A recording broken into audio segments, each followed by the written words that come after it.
This is homework 3, problem 2. We're going to work on part 2 right now. Again, we were working with the equation y equals negative 4x plus 10.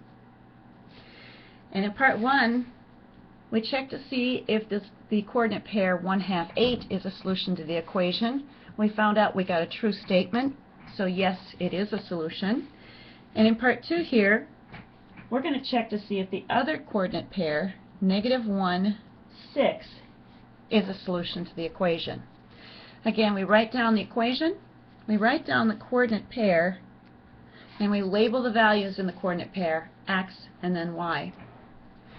We rewrite the equation replacing the y value with the 6 from the coordinate pair, replacing the x in the equation with what I call a pocket or parentheses, and then going up to our coordinate pair and saying, oh, we've got a negative 1 for x, so let's pop that in to the hole we left there. Then we go to the busy side of the equation. There's nothing to do on the left side, and we use our order of operations to evaluate the right side. So again, we have parentheses, but there's nothing to do inside them, so skip this step. We have no exponents, skip that step, but we do have multiplication, so that comes first.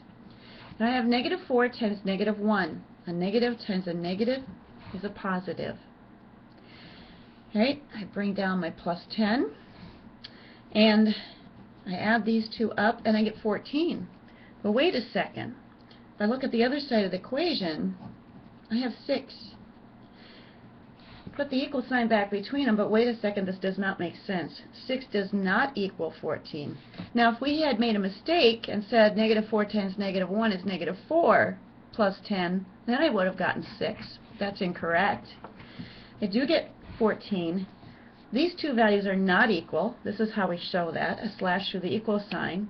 And because the coordinate pair negative 1, 6 does not work to replace the values in this equation of x and y to get a true sentence, we say that this coordinate pair, it's not a solution. No, not a solution to this equation.